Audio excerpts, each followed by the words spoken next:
C'est un grand changement entre la première et la deuxième vague du coronavirus en France. La médecine de ville a cette fois-ci joué un rôle majeur pour soulager les personnels soignants dans les hôpitaux. Ce reportage dans Val d'Oise de Frédéric Praponneau et Annie Triboire. La salle des fêtes de Deuil-la-Barre est devenue un centre de dépistage Covid. Ceux qui sont venus y écouter des concerts subissent ce matin-là un test PCR. Voilà, très bien. On respire et c'est parti. Cette retraitée souffre de maux de tête depuis quelques jours. On a toujours un doute, vous savez. On peut l'attraper, on ne sait comment, puisqu'il paraît que ça, il circule toujours. Particularité ici, si le résultat est positif, Gisèle Marie se verra proposer d'entrer dans un circuit de prise en charge coordonné. Objectif dans les 5 communes du Val d'Oise qui proposent ce suivi.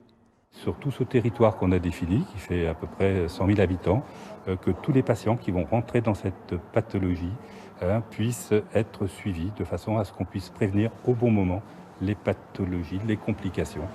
Le suivi des patients Covid se fait à partir de cette cellule de coordination. Oui, bonjour. Je me permettais de vous appeler suite au test que vous aviez fait. Le médecin régulateur s'inquiète du cas d'un homme qui a du mal à respirer. Ce qui m'a alerté, c'est 92% de saturation, ce qui n'est pas un chiffre normal. Une plateforme en ligne de l'Agence régionale de santé permet aux professionnels de partager les informations. Elle est interactive et peut être renseignée par le malade lui-même. Vu l'évolution des indicateurs, le généraliste a envoyé une infirmière chez le patient. Au niveau de la saturation, il a combien? 94-95, la femme. D'accord. Donc il faut lui mettre un petit peu d'oxygène. La cellule va organiser la mise en place de l'oxygène à domicile. Et on va le surveiller tous les jours, 2 fois par jour, pour être sûr qu'il ne s'aggrave pas. Et au besoin, on pourra organiser le transfert à l'hôpital. Une fois gérée l'oxygénothérapie, l'infirmière se rend chez une autre patiente atteinte de Covid. Laurence Berger vit seule, elle souffre d'asthme, elle a tout de suite adhéré au dispositif. Et c'est vrai que d'avoir quelqu'un qui prend de vos nouvelles, qui fait intervenir du monde, c'est rassurant. Et puis voilà, ça m'a sécurisé moi par rapport à la suite, en me disant voilà, si ça évolue pas comme il faut, je serai peut-être plus vite prise en charge. Votre asthme, Madame Berger, il est bien géré. Oui. L'infirmière appelle le médecin du centre de coordination pour décider de la suite. On va continuer par contre le suivi téléphonique. D'accord. Pas d'inquiétude pour la jeune femme. A l'inverse, en cas d'aggravation, les patients sont transférés dans un hôpital de la région. Celui de Pontoise a ouvert une ligne Covid. Les généralistes peuvent joindre un infectiologue 24 heures sur 24. Et c'est un monsieur qui va donc rester 3 jours.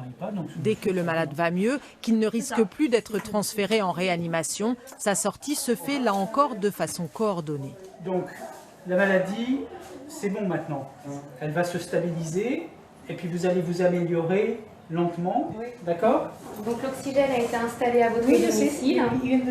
Et l'infirmière passera dès ce soir à partir de 19h pour s'assurer que tout va bien. C'est un grand progrès par rapport à la première vague parce que cette coordination entre la ville et l'hôpital, vous voyez, ça permet de vraiment laisser le séjour à sa stricte nécessité à l'hôpital.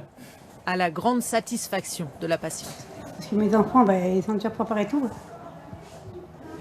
Les soignants espèrent que la crise Covid accélère la coopération entre ville et hôpital pour d'autres pathologies.